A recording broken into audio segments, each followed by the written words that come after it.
Title দেখে ভাইবেন না যে 2026 শুধু বিএনপির জন্য একটা দুঃস্বপ্নের বছর হবে। 2026 ফ্যাসি বিরোধী সবার জন্য দুঃস্বপ্নের বছর হইতে পারে। আর এই দুঃস্বপ্নে পতিত করার দায় আমাদের সবার কম বেশি থাকলেও মাস্টার অব দ্য সেরিমনি হবে বিএনপি, আমাদের প্রিয় বিএনপি।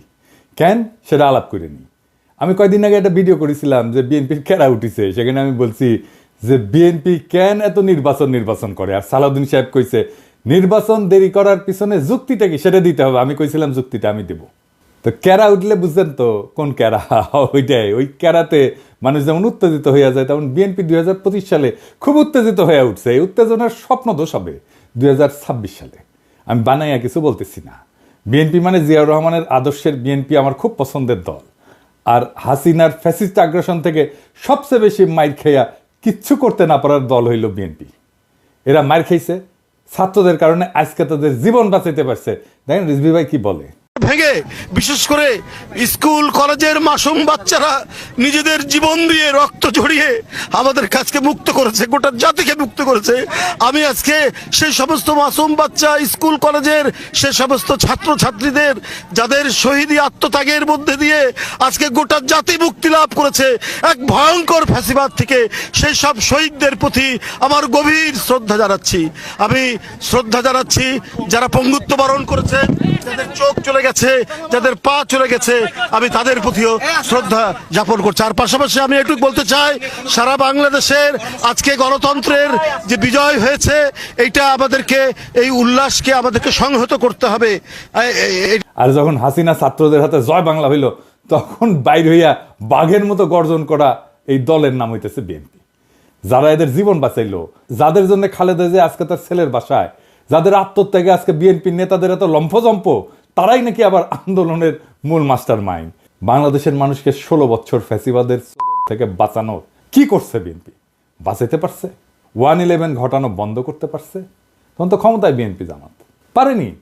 বাংলাদেশের উপরে যাইতে বসে এই ফ্যাসিবাদী শাসন, এইটা থেকে মুক্ত করার জন্য বিএনপি কি করছে? তা ওনারা বলেন ওনা মাস্টার মাইন্ড। তা অনেকের মধ্যে একজন না, অন্যতম না, একমাত্র মাস্টার মাইন্ড। শুনেন, 16টি বছর ধরে বিএনপিকে নিশ্চিহ্ন করতে চেয়েছে হাসিনা, আর জনাব তারেক রহমান কি বিচক্ষণতার সঙ্গে বিএনপিকে রক্ষা করেছে। শুধু রক্ষা করেছে এটা বললে ভুল হবে। কার্যকর আন্দোলন গড়ে তোলার জন্য যা যা করার দরকার, এই আন্দোলনের একমাত্র মাস্টার মাইন্ড হচ্ছে জনাব তারেক রহমান। এটা যদি কেউ ব্যাখ্যা করে বোঝাতে হয় তাকে, তাহলে একটু অসুবিধা। এই কথায় এখন আর হাসি পায় না। আমি হাসে কি করুম? পাবলিকই তো হাসতে হাসতে শেষ। তো বিএনপির কাছে আমার প্রশ্ন, আপনারা যদি আন্দোলনের মাস্টার মাইন্ড হবেন, তাহলে আপনাদের 31 দফার একটা দফাতেও এই জুলাই আগস্ট বিপ্লবের আন্দোলনের শহীদদের, আহতদের নিয়ে কোনো দফা নাই কেন? 1971-এর মুক্তিযোদ্ধাদের নিয়ে তো 21 নম্বর দফা আছে। তাদের তালিকা করবেন, স্বীকৃতি দেবেন। 2024-এর স্বীকৃতি কোথায়? তাদের পুনর্বাসন কোথায়? ভুলে যান না, এটা আপনাদের 2001-2006-এর অ্যানালগ দেশ না, এটা প্রযুক্তির বিশ্ব। নির্লজ্জভাবে আন্দোলনের ক্রেডিট নেবেন, আবার এইভাবে ধরা খাইবেন, আবার ক্ষমতায়ও যাইবেন। এত খাইতে চান কেন বাবারা? খাইবেন ভালো কথা, খাওয়ার জন্য তো চাষাবাদ করা লাগে। ছাত্রদের কি হালের বলদ পাইছেন যে তাদের ময়দা খেতে চাষ কইরা ক্ষমতা যাওয়ার স্বপ্ন দেখবেন? এই স্বপ্ন আপনার স্বপ্ন দোষ হবে 2026 সালে। চলেন দেখি কেন।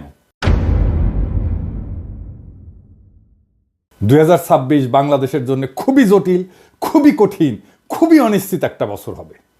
বাংলাদেশের মানুষকে হাসিনা সরকার উন্নয়নের যে মূলা দিছিল, ওই মূলা ক্ষেত দেখা 2021 সালে আমাদেরকে অনুন্নত রাষ্ট্র থেকে উন্নয়নশীল রাষ্ট্রের মর্যাদা দেওয়া হয়েছিল। মর্যাদা না, কিন্তু এই উন্নয়নশীল রাষ্ট্র হিসেবে বাংলাদেশের জন্য অপেক্ষা করতেছে কি কঠিন চ্যালেঞ্জ। সব চ্যালেঞ্জের কথা আজকে কমু না, তবে আমরা মাঝে মাঝে বিএনপির এইভাবে পরীক্ষা নেব। আপনাদের প্রথম চ্যালেঞ্জ হইলো না, সব চ্যালেঞ্জের কথা আজকে কমু না, আজকে কয়েকটা চ্যালেঞ্জের কথা কমু, বাকিগুলো খুঁজে বের করেন।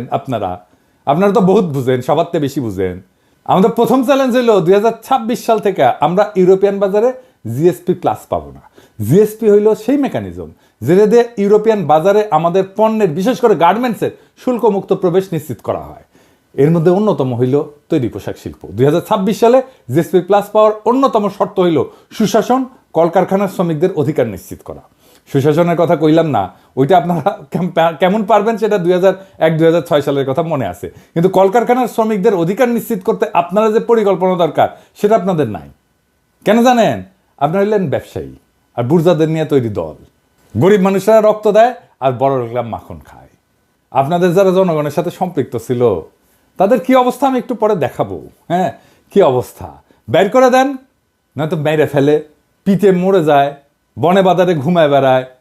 ঢাকায় এসে রিক্সা চালাইছে যে সমস্ত লোকেরা, দারোয়ান হয়েছে, পাঠাওয়ে কাজ করছে, তাদের কোনো খবর থাকে না। সবাই আইসা তখন টেকার লোভে জড়া হয় আশেপাশে, অর্থলোভী এলিট। আর এই রাসেলের মতো লোকেরা আপনাদের দলে ফিরতেছে, নতুন এসালম হয়ে উঠতেছে। আপনাদের এক্সাম্পল দিই, আপনাদের তৃণমূলের নেতাকর্মীদের কি অবস্থা, আপনাদের যুব দলের নেতারে আর্মি পিটায় মেরে ফেলাইলো, দেখছেন বাচ্চাগুলোর কি অবস্থা। অথই পাথারে পড়ছে এই পরিবারটা। ভাই, এই দলের রাজনীতি করেন, এই দলের হয়ে আমার পেজে ঝাঁপায় পড়েন জিজ্ঞাসা নিয়ে, এই পরিবারের খোঁজ দিয়ে আমাকে জানান, এই পরিবারের সব দায়িত্ব আমি নেব। জি না, আমার টাকা নাই, আমি বড় লোক কেউ না, আমার বাপের জমিদারি ছিল না, ভিক্ষা করবো সবার কাছে। আমার ভিক্ষা চাইতে কোনো গ্লানি নাই। একটা লোক সারা জীবন বিএনপির রাজনীতি করে গেল, আর্মির পিটানিতে জীবন গেল, তার পরিবারকে বাঁচানোর জন্য পিনাকি ভিক্ষা করবে, আর পিনাকি শেষ জীবনে অপবাদ নেবে যে ভিক্ষা করার টাম করে কোটি কোটি টাকা আত্মসাৎ করেছে। আমি এগুলো জানি, হ্যাঁ এগুলো জানি, এটাই বাংলাদেশ। হ্যাঁ বুঝছাও।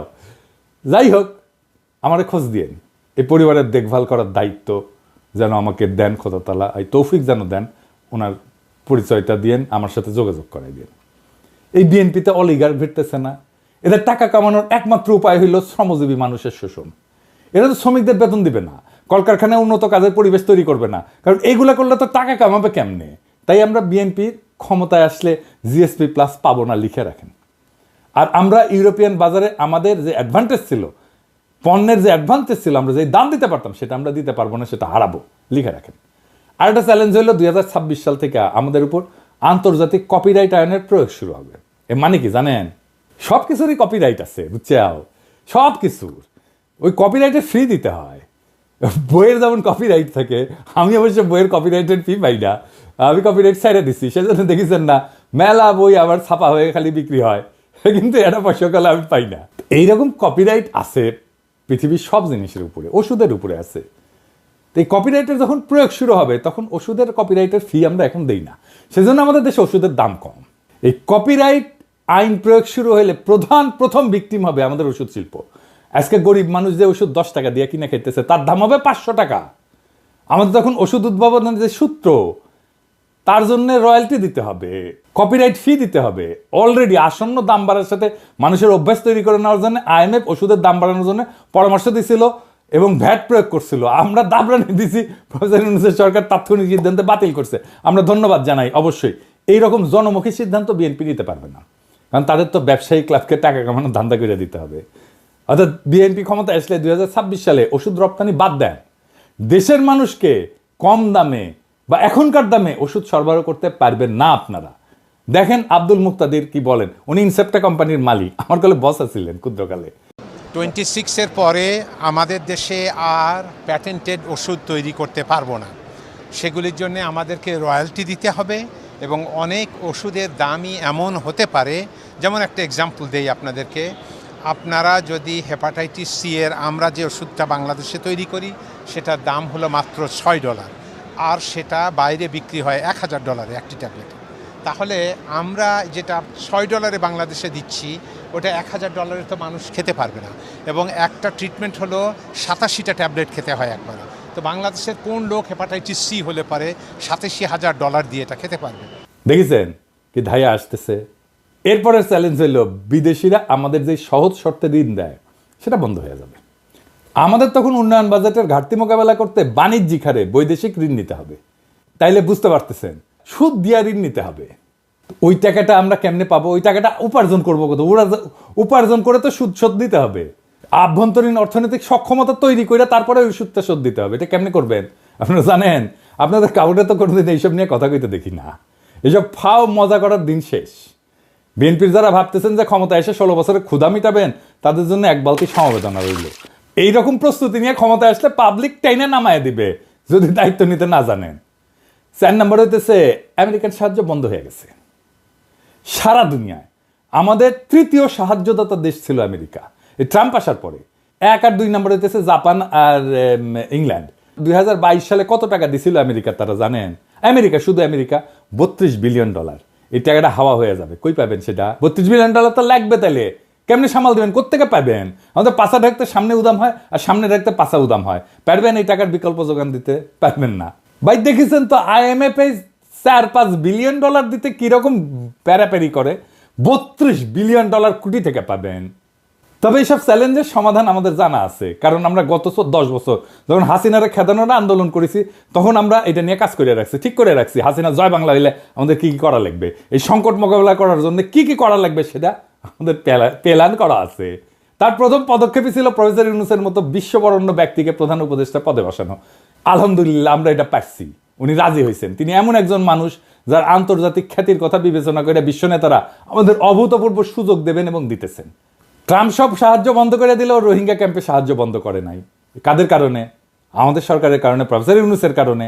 তো প্রফেসর ইউনূসের এত গুরুত্ব কেন? কারণ যেই মানুষ তার অর্থনৈতিক মডেল দিয়া সারা বিশ্বে দারিদ্র মোকাবেলা করছেন, সেই মানুষের 3-0 কনসেপ্ট, যেটা আমি আগে কইছিলাম, এটা প্যারিস অলিম্পিকের মূল প্রতিপাদ্য বিষয় ছিল। উনি ছিলেন প্যারিস অলিম্পিকের একজন প্রধান ব্যক্তি। সেই মানুষের চেয়ে উপযুক্ত কোনো পার্সোনালিটি কি আপনাদের মধ্যে আছে, যিনি ভারতের আর পশ্চিমের ঠাপ একই সাথে সামলাইতে পারবেন? আপনি তো পারেন নাই 1-11-এ। ক্ষমতায় আপনার লোক ইয়াজউদ্দিন, আর্মি চিফ আপনাদের বানানো, তারাই আপনারা উস্তে দিল, সাথে জামাতও ছিল। পারেন নাই 1-11টাকে। এখন আপনারা কেমনে পারবেন? যাই হোক, আমাদের পরিকল্পনার একটা ডেমো দিলাম। পুরো পরিকল্পনা আমাদের সাজানো আছে। 2026 সালের চ্যালেঞ্জ আমরা কিভাবে মোকাবেলা করব। আমি যে ফাঁকা আওয়াজ দিই না, তা নিশ্চয়ই বুঝতে পারছেন। অনেক পরিকল্পনার মধ্যে দিছি, আরও দিব। এমন না যে পরিকল্পনা পরে বাস্তবায়ন করা হবে। পরিকল্পনা কিভাবে করতে হয় সেটা দেখাইছি। সমস্যার 100টা সমাধান আছে। কি ভাবছিলেন যে আপনাদের জন্য আর বলে দেবো বাকিগুলা? আপনাদের পরীক্ষায় নকল করার মতো সরকার নকল করে চালাবেন? আমাদের সাথে অ্যালাই করেন। আমরা যেভাবে দেখতে চাই আপনাদেরকে সেইভাবে থাকেন, সেই রাস্তায় থাকেন, আমাদের সাহায্য পাবেন, আমাদেরকে পাশে পাবেন। আমাদেরকে তো শত্রু মনে করতেছেন এখন। হ্যাঁ, আমাদের কাছে সব বিষয়ের ওষুধ আছে। আপনারা এই লোকগুলোকে চান কিনা পাশে, সেটা আপনাদের সিদ্ধান্ত। এবার আসেন দেখি বিএনপি কেন নির্বাচন চায়। কারণ বিএনপির কাছে নির্বাচন হইতেছে হরলিক্স। হ্যাঁ, এমনি এমনি খায়। হ্যাঁ, ওই যে দেখেন, আমার ভাই টাকায় 16 আনাই উসুল। আমি তো এমনি এমনি খাই হরলিক্স। বিএনপির নির্বাচন এমনি এমনি চায়, মানে বুঝে না কেন চায়। আসল কথা হইলো, বিএনপিকে নির্বাচনের জন্য চিল্লাইতে বুদ্ধি দিচ্ছে তাদের নয়া বন্ধু ভারত। ভারত এখন বিএনপিকে দিয়ে আওয়ামী লীগের পুনর্বাসন করবে, আর বাংলাদেশকে তার দাসত্বের অধীনে রাখবে। বিশ্বাস হয় না? দেখেন, মির্জা ফখরুল যখন নির্বাচনের ডাক দেয়, তখন ছাত্রলীগ তাদের বিদেশে পলাতক নেতাদের দিয়ে আন্দোলনের রূপরেখা প্রকাশ করে। ছাত্রলীগের এই সাহস কোথা থেকে আসে আমি জানি না। মায়ের মনে হয় কম খাইছিল। আমি কইছিলাম যে এদের জন্য মায়ের চেয়ে উপকারী আর কোনো ভাইটামিন নাই। এখন বুঝছেন যে ভারত এই পুরা গেমের মাস্টার মাইন্ড। তারা বিএনপির কামলাদের দিয়ে নির্বাচন বইলা কান্নাকাটি করাবে, সামনে আওয়ামী লীগ রাজনীতির মাঠে উকি ঝুঁকি দিবে।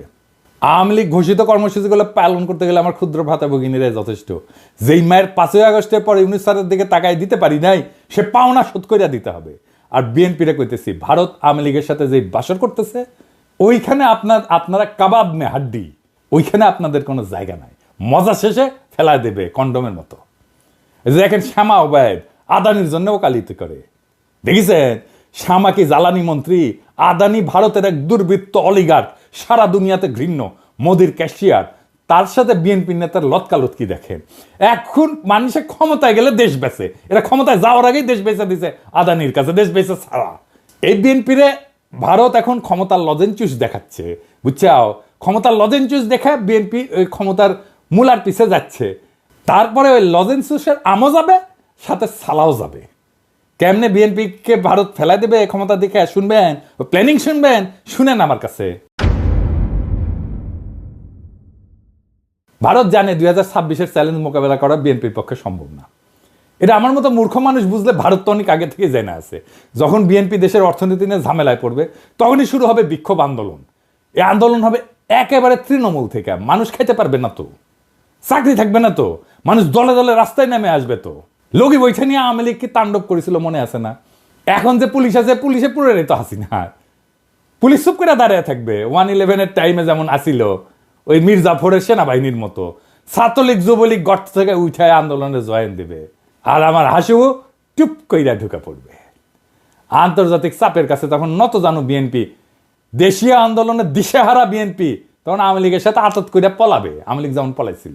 আর দেশে ফিরে আসবে সেই ভয়ঙ্কর ফ্যাসিবাদ, আবার সেই ভারতীয় আধিপত্যবাদ যা কায়রা নিছিল আমাদের জীবনের 16টা বছর, বাংলাদেশকে পরিণত করছিল ভারতের উপনিবেশে। যারা কায়রা নিছিল বর্বর ভাবে আমাদের হাজার হাজার সন্তানদের জীবন, যারা আমাদের 25,000-এর মতো ছাত্র জনতাকে আহত করে চিরজীবনের জন্য পঙ্গু আর দৃষ্টিহীন করে দিছে, সেই আবু সাইদ মুগ্ধ ওয়াসিমদের রক্ত শুকানোর আগেই যেই দল নির্বাচন করে মুখে ফেনা তুলে ফেলাইতেছে, তারা আর যাই হোক দায়িত্ব নিতে পারবে না। আপনাদের রিকমেন্ড করা যত লোক অন্তর্বর্তীকালীন সরকারে আছে তাদের পারফরমেন্স দেখে আপনাদের দক্ষতা আমাদের কাছে পরিষ্কার। স্বরাষ্ট্র উপদেষ্টা কার রিকমেন্ডেশনে জানেন? বিএনপির। শিক্ষা উপদেষ্টা কার? বলছিলাম তো, বিএনপি। এই খারাস বিদেশে কোনো অনুষ্ঠানে যায় না। 5ই আগস্টের পর বাংলাদেশের শিক্ষাঙ্গনে সবচেয়ে বেশি ঝামেলা হয়েছে, ছাত্ররা আন্দোলন করছে তাদের অধিকারের জন্য, আর আওয়ামী লীগ তাদের ন্যায্য অধিকারের আন্দোলনের নাম দিছে সন্ত্রাসী কর্মকাণ্ড। প্রফেসর ইউনূস দায়িত্ব আসার পর সবার আগে উচিত ছিল বিদেশি সহযোগীদের কাছে শিক্ষাঙ্গনের স্বাভাবিক পরিস্থিতি তুলে ধরা এবং সকল দ্বন্দ্বের সমাধান করা। তা না কইরা তিনি তার ডায়াপার সামলানোর অপারগতার কথা বইলা বিদেশে যাইতেছেন না। আপনি কি ভাবছেন স্যার আমরা বুঝি না?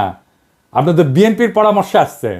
ইউনূস স্যারের সরকারের ভাবমূর্তির জন্য কাজ করলে তো আপনার আসল লক্ষ্য পূরণ হবে না। বিএনপির 31 দফা দেখে তো মনে হয়েছে তারা শিক্ষাঙ্গনের সমস্যাটাই বুঝেন নাই। বুঝলে তো আর বই বিতরণ, শিক্ষাঙ্গনের বিরোধ এইগুলোর সমাধান আগে থেকেই করতেন। ছাত্র সংসদ নির্বাচনগুলোর কথা বলছি, বিশ্ববিদ্যালয়গুলোতে বিএনপি বাগড়া দিচ্ছে, ছাত্রদল বাগড়া দিচ্ছে। কেন? কারণ ছাত্রদল জিততে পারবে না বড় বড় বিশ্ববিদ্যালয়গুলোতে। আপনার তো নিজের স্বার্থ ছাড়া আর কিছু বুঝেন না, নিজের খুবই সংকীর্ণ স্বার্থ। ছাত্রদের স্বার্থ তো আপনাদের কাছে নাই, তাহলে তো আপনারা সংসদ নির্বাচনের কথা মেনে নিতেন। করতে চাচ্ছেন না কেন সংসদ নির্বাচন? বাগড়া দিচ্ছে কেন ছাত্রদল? তার মানে তো আপনারা পারবেন না, এটা হারে যাবেন। হারবেন যেই জন্য, সেই জন্য আপনি ছাত্র সংসদ নির্বাচন হইতে দিবেন না। নির্বাচন করছেন, ম্যান্ডেট করছেন, গণপরিষদের নির্বাচন করেন, আমরা সবাই বলতেছি। সেটা তো করবেন না, কারণ ওখানে নতুন সংবিধান বানাইতে হবে, সেটা তো করতে চাচ্ছেন না। গণপরিষদের নির্বাচন করেন, ম্যান্ডেট নেন, আপনারাই করেন, আপনারাই আসেন, সেটা করবেন না। যারা বিপ্লব করলো, যারা দেশটাকে রক্ষা করলো রক্ত দিয়া, তাদের প্রতি আপনাদের পর্বত প্রমাণ ঘৃণা, শত্রু বানায় ফেলছেন তাদেরকে। আপনার 31 দফা দিচ্ছেন, এটা নিয়ে একটা ভিডিও দিব, দাঁড়ান। দিতেছিলাম না নেহায়ত মায়া করে, এতদিনের রাজপথের সহযোদ্ধা কেমনে কঠোর কথা কই। কিন্তু আপনারা এমনভাবে অন্তর্বর্তীকালীন সরকারের উপর ঝেপে পড়েছেন যে না দিয়া তো উপায় নাই। 71 টিভিতে যাইয়া রুমিন ফারানা এই 71 টিভির দুর্বৃত্ত আওয়ামী ফ্যাসিস্ট এনাবলার সে একটা বদমাইশের সাথে বৈশা কেমনে শফিকের সাথে কথা বলে শুনেন। ব্যর্থতা কি দেখলেন? আমি তো এটা ব্যর্থতার অনেকগুলো ডেটা আছে, সব জায়গায় সফল হওয়া যায় না। না, ব্যর্থতার কিছু অংশ স্বীকার করবেন না। জার্নালিজম করেন না, ব্যর্থতার কিছু অংশ স্বীকার মানে 100-তে 100 পেতে চান। না না, আমি এটা বলছি না, আমি 90 বলি না, কিছু জায়গায় ব্যর্থতা আছে। কিন্তু আপনাদের উপদেষ্টারা তো নিজেকে নিজে মার্কিং করার সময় 3-4 দিতে পারছেন না 10-এ। আমি জানি না, আমি চিফ অ্যাডভাইজারের অফিসকে রিপ্রেজেন্ট করে আমি সে আলোকে বলছি। ওকে, দেখেছেন 71 টিভির সাথে বিএনপি এক হইয়া গেছে, দেখছেন? শফিক তো ভদ্র মানুষ, ছোটখাটো মানুষ। আমি যদি ওটি থাকলাম ইনি না, তোরে তুলে থাকনা মারলাম ইনি। অ্যাঙ্করের বাচ্চা, তোর অ্যাঙ্করগিরি আমি শিখাই দিলাম নি। মাদার 71 টিভি তো ভাঙ্গে চুরে ফেলছিল, ওটা একটা বুলডোজারে কেন ঘুরাই দেয়নি? দেখেছেন এই সমস্ত? এখন দেখেছেন তো সব জায়গায় এই আওয়ামী দুর্বৃত্তগুলোর সাথে, ফ্যাসিবাদের এনাবলারের সাথে বিএনপির খাতির দেখেন একসাথে ঝাঁপে পড়েছে শফিকের উপরে।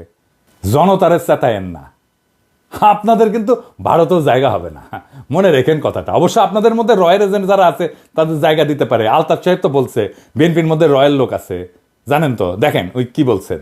বিএনপির কিছু লোক আছে যারা নন আননোন না, নূতন না, পুরানা, নন রয়্যাল এজেন্ট। নন রয়্যাল এজেন্ট তারা এই দেশে যদি 100 টাকা কামাই করে 90 টাকা তারা ইন্ডিয়াতে পাঠায়। এই এজেন্টের একাধিক এজেন্টের নাম আমি বলতে পারি। আমি তো ঢাকায় থাকি, পটুয়াখালীও থাকি, কলকাতায় সল্ট লেকে বাড়ি আছে, সোনার দোকান আছে, হোসিয়ারি আছে, তারপরে পেট্রোল পাম্প আছে, তারপরে এটাকে কি বলে, এই যে কমিউনিটি সেন্টার আছে। বাসায় গেলে পরে আপনি বাংলাদেশি পাসপোর্ট পাবেন, আপনি ইন্ডিয়ান পাসপোর্ট পাবেন, আপনি কানাডিয়ান পাসপোর্ট পাবেন। তো প্রমাণের থেকে অসুবিধা আছে নাকি? বিএনপির একজন শীর্ষ নেতা এই কথা বলছে, আমি বলি নাই। বিএনপির কোনো জবাব আছে? এবার আসেন আলাপ করি 2026-এর বিপর্যয় থেকে বাংলাদেশকে রক্ষার উপায় কি। এই বিপর্যয় থেকে রক্ষার একমাত্র উপায় হইল প্রফেসর ইউনূসের মতো একজন সরকার প্রধান, যিনি বৈশ্বিকভাবে সমাদৃত। এখন নির্বাচন দিলে দেশের অর্থনীতির উপর অতিরিক্ত চাপ আসবে। আওয়ামী লীগের চুরি করার টাকা ফেরতেই না, যেন আর কেউ দেশকে বাপের সম্পত্তি ভাবতে না পারে সেই ব্যবস্থা করতে হবে। মনে হয় এখানেও বিএনপির আপত্তি। আওয়ামী লীগের হাতে কত হাজার কোটি টাকা আছে জানেন?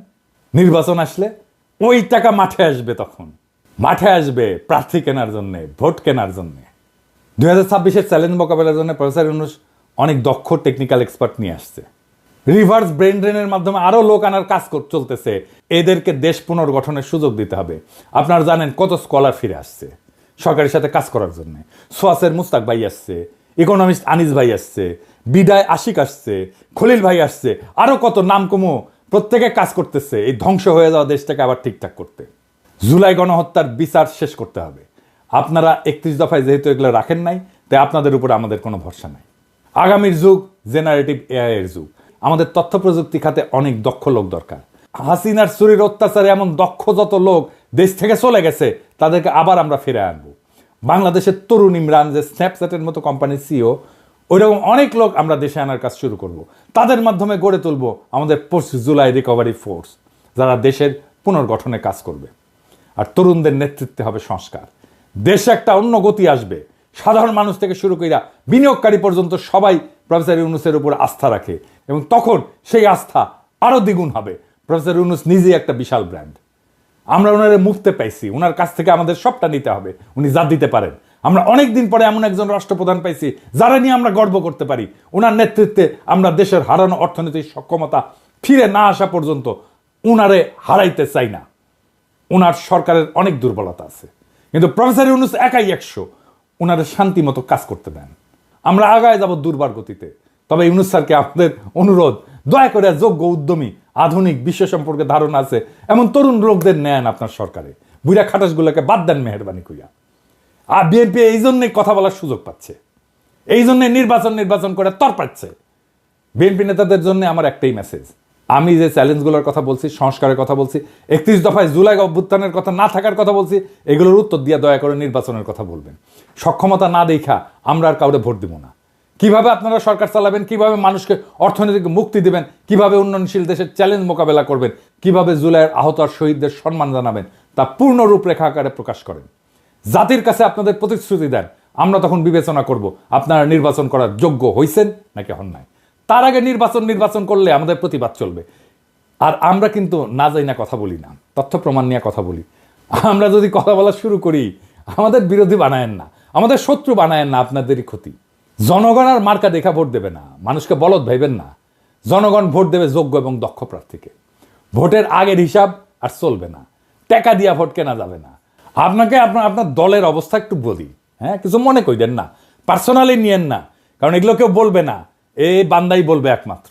আপনাদেরকে আমি আমার বগুড়ার আপনাদের দলের একটা চিত্র দিই। আমি এইভাবে এই লেভেলে যাই না, কিন্তু বগুড়া তো আমার জন্মভূমি, আমার নারী পোতা আছে।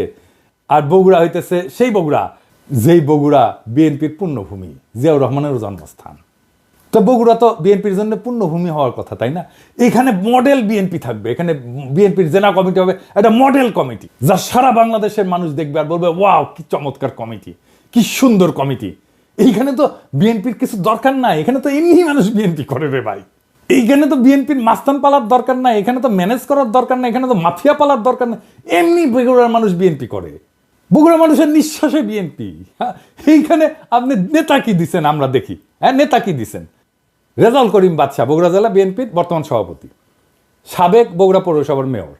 বাদশার ছোট ভাই আছে কয়েকজন। 1 নাম্বার হইতেছে টোকন, মোহন, খোকন, নয়ন, জয় এবং দীপন। আমরা একে একে প্রত্যেকের আমলনামা দেখি। টোকন সাবেক 2 বারের প্রেস ক্লাবের সভাপতি, একবার বগুড়ায় এমপি ইলেকশন করছে আওয়ামী লীগের মনোনীত প্রার্থী হিসেবে। কিছুদিন আগে বিভিন্ন জনের কাছ থেকে টাকা চাঁদা নিয়ে সংসার চালাইতো। টোকনের এক ছেলে খুনি এবং চাঁদাবাজ, মার্শাল্লাহ। 2 নাম্বার মোহন, বগুড়া জেলা আওয়ামী লীগের সাবেক সহসভাপতি, বগুড়ায় প্রায় 40টা খুনের সাথে পরোক্ষ এবং প্রত্যক্ষভাবে জড়িত। খুনি, চাঁদাবাজ, দখলবাজ এবং নেশাখোর। বগুড়ায় যে কত বাড়ি সম্পদ দখল করছে তার ইয়ত্তা নাই। কোটি কোটি অবৈধ টাকার মালিক। যুবলীগের লিটন পোদ্দার, আলহাজ, মুস্তাকিম, মতিন, আদিল, করিম, এরকম অসংখ্য খুনির গডফাদার। ওর মেয়ের জামাইও খুনি, মেয়ের জামাই পলাতক আছে মালয়েশিয়া। মোহন পলাতক, ইন্ডিয়া থাকে, ইন্ডিয়াতে আবার বাড়িও আছে মার্শাল্লাহ। 3 নাম্বার খোকন, দিনরাত নেশা করে, ফেন্সিডিল, গাঁজা, আফিম সবই খায়, আবার মাঝে মাঝে তাবলিগও করে, কি একটা অবস্থা। 4 নাম্বার নয়ন, 3 বারে বগুড়া প্রেস ক্লাবের সভাপতি, মার্শাল্লাহ, লেখাপড়ায় খুবই ভালো, শুধু এইচএসসি পাস, এর উপরে আর পাস দিবার পারেনি, বর্তমানে পলাতক। 5 নাম্বার জয়, শহর যুবলীগের সভাপতি, হিরোইন খোর, রাত হইলে বাসা ফেরার জন্য রাস্তা দিয়ে হাঁটতে পারে না, এমনই দুলে, সে দেওয়াল ধরে ধরে রাত হইলে হাঁটে। আমার কথা না, বগুড়ার মানুষের কথাই শুনেন। দীপন 6 নাম্বার, ফেন্সিডিল খোর, ফেন্সিডিল বিক্রেতার কাছ থেকে মোহনের ভাই হিসেবে ফ্রি ফেন্সিডিল পায়। বগুড়ার মানুষ এই দুর্বৃত্ত পরিবারের কাছে জিম্মি, এক ভাই বিএনপি, এক ভাই আওয়ামী লীগ, এক ভাই যুবলীগ, 2 ভাই হাসিনার চাটুকার সাংবাদিক।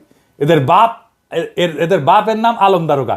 এ কিন্তু বগুড়ার স্থায়ী বাসিন্দাও না, এই আলম দারোগা বরিশালের মানুষ, সিপাহী থেকে দারোগা হয়েছে, বগুড়ায় রিটায়ার করছে, রিটায়ারের পরে নোট বইয়ের ব্যবসা করতো, বাদশাহ মোহনও নোট বইয়ের ব্যবসা করতো। ভাই এই লোকের বগুড়ার প্রতি বিন্দু মাত্র কমিটমেন্ট আছে? বগুড়ায় জাহান নামে যা কর কিছু যায় আসে, তো বগুড়ার লোকই না রে ভাই। এই বাদশাহ 5ই আগস্টে বহু আওয়ামী লীগ যুবলীগ নেতার কাছ থেকে টাকা নিয়ে তাদের সম্পদকে রক্ষা করছে, তাদেরকে রক্ষা করছে। বিশেষ করে আলহাজের কাছ থেকে নাকি 1 কোটি টাকা নিছে, যে ওর বাসায় আগুন ধরে গেছিল, ওই আগুন লাগানোর চেষ্টা করছিল, আবার ওই 1 কোটি টাকা নিয়ে আগুন লাগায় নেই আর কি।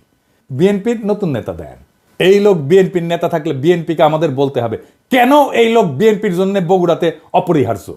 মানে একই পরিবার বিএনপি আওয়ামী লীগ ভাগ হইয়া সারা শহরে রাহাজানি করবে, আর জনগণ মুখ বুঝা সহ্য করবে? হ্যাঁ, এত বোকা ভাবেন বগুড়ার লোককে? এই পরিবারের কাছ থেকে বগুড়ার মানুষকে রক্ষা করতে হবে। জানি না বিএনপির কাছে এই দুর্বৃত্ত পরিবার কেন এত পছন্দের। এই লোক বগুড়ার নেতৃত্ব দেবে, এর নেতৃত্ব বগুড়ার মানুষকে মাইনা নিতে হবে। এত তুচ্ছ ভাবেন বগুড়ার মানুষকে? যেই মাটিতে জিয়া জন্ম নেয় সেই মাটিতে এই দুর্বৃত্ত পরিবারের হাতে জিয়ার আদর্শ বয়ে নেওয়ার ভার কেমনে দেন ভাই? আর মানুষ পান নাই নাকি? এর সাথে ভালো মানুষ নাই আপনাদের বিএনপিতে? আমরা একটা শুদ্ধ বাংলাদেশ চাইছিলাম, তার জন্য আমাদের সন্তানেরা অকাতরে জীবন দিছিল, একই পাক চক্রে ঘুরপাক খাওয়ার জন্য তারা জীবন দেয় নাই। আমরা চাই বিএনপি নতুন সময়ের দিশা দিক, মানুষের এই বিপ্লবী আকাঙ্ক্ষাকে ধারণ করুক। আমরা একটা নতুন বাংলাদেশ চাই। আপনাদের দল পরিশুদ্ধ করেন, দেশের অর্থনীতি গতিশীল করে সব চ্যালেঞ্জ মোকাবেলা করে প্রফেসর ইউনূস যথাসময়ে নির্বাচন দিবেন। এইটা মেহেরবানি করে ওনার উপরে ছাইরা দেন, ওনার বিবেচনার উপরে। আমরা দেশবাসী ওনার উপরে আস্থা রাখছি, আপনারাও রাখেন। দেশবাসীর মুখোমুখি দাঁড়ায়েন না মেহেরবানি কইরা। আপনারা আমাদের সহযোদ্ধা, আমরা ছাত্রদের নেতা মানছিলাম, এবার আপনারাই আমাদের নেতা হইয়া ওঠেন, নেতার মতো আচরণ করেন। নেতাদের আকাশের মতো উদার হইতে হয়। নেতা সেই যে নিজে কাঁদে অন্যকে কাঁদায় না, নেতা সেই যে কোনো কিছুর আকাঙ্ক্ষা করে না, নেতা সেই যে জনগণের সব কষ্টকে সব দুঃখকে নিজে আপন কইরা নিতে পারে, নেতা সেই যে সবচেয়ে দুর্বল মানুষের আশ্রয় হয়ে উঠতে পারে। নিজেকে প্রশ্ন করেন সেই জায়গায় আসছেন কিনা, না আসতে পারলে অপেক্ষা করেন। ইনকিলাব জিন্দাবাদ।